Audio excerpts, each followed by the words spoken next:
Hey guys, just wanted to make a short video about my Madcatz buttons that I've got here. I've got a whole heap of them. I got 2 bags of them actually. Whoops. Yeah, that's heaps. Yeah, so the Madcat buttons, they're basically just knockoff Sanwa ones. So they're almost identical to just the normal Sanwa ones.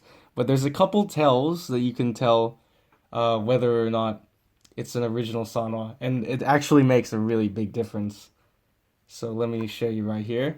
So the first thing that you notice about them is the sound. So here's the normal Sanwa here. I've got a green one. So just listen to the sound. Sounds very clicky, really but it still sounds very reliable, like you're getting your input in. Very precise. And here's the Madcatz one. So you can instantly tell that it's a Madcatz one and not a real Sanwa just from the sound of the button. It sounds way cheaper and like plasticky. Almost as if your input is cheap.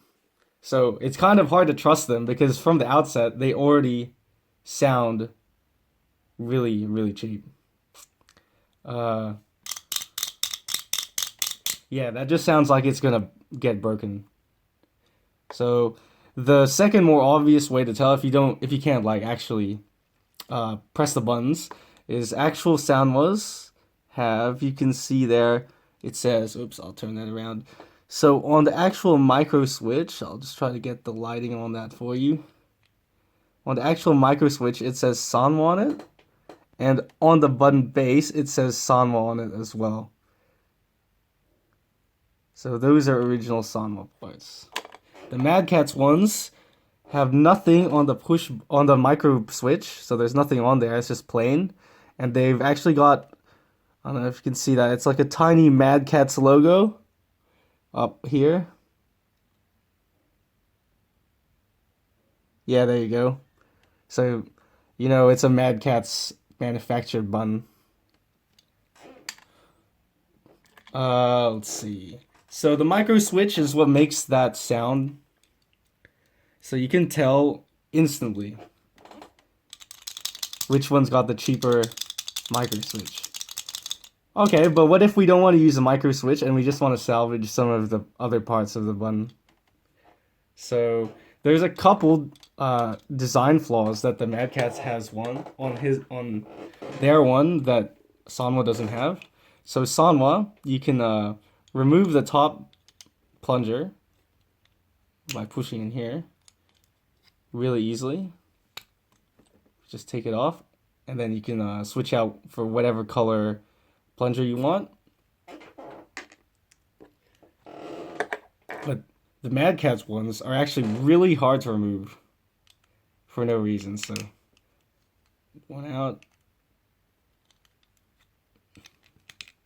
So I actually can't remove this with my fingers. I'm trying really hard right now. Yeah, I just had to pop it off with this X key just then. So I've got another one here just to show you that one wasn't buggy. This is what all of them are like. They're a bit tighter than the normal Sanwa ones.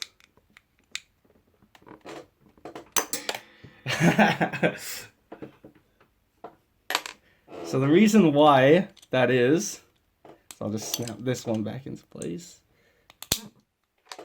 So if you have a look at the normal Sanwa one, if you just look at the base, or just like the ring around where the button is, see? If you press it down, you can see there's a bit of slack in there, so that the button can move around, and even if dirt gets in there, the button won't get stuck or anything. But with this one, there's like barely any space in between that button and the rest of the base. So if any dirt gets in there, you're probably going to get stuck with a flat button on your stick like that. And you're probably going to lose your tournament match. Yeah. So you can see here side by side, there's a definite, like, a lot more space on the Sanwa than on the normal one. So yeah, it makes it harder to switch them out, and also it's a liability in tournaments. Because if this gets stuck, you're just like done until like you finish that game, right? But that's not all bad news.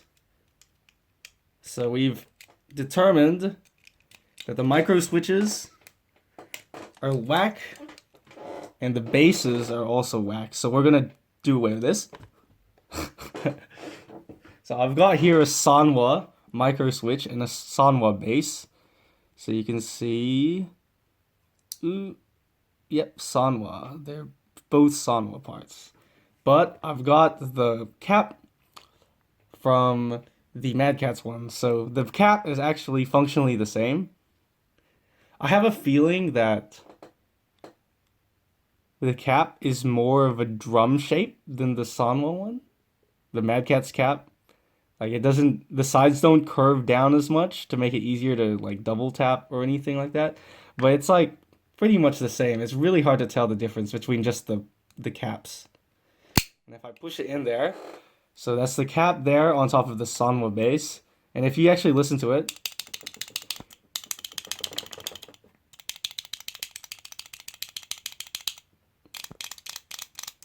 it's actually a decent button. It's similar, if not the same, as the normal one. So I've got another one here, just to remind you guys what this sounds like. It's a lot better than that one. So yeah, the actual front part of the button, those are salvageable. Just don't use the switch or the bottom. And that's why Sanwa buttons are so well made. I would have never thought of defects like this, but they've clearly like tested and thought of all this stuff. So yeah, hope that helps, guys. See you later.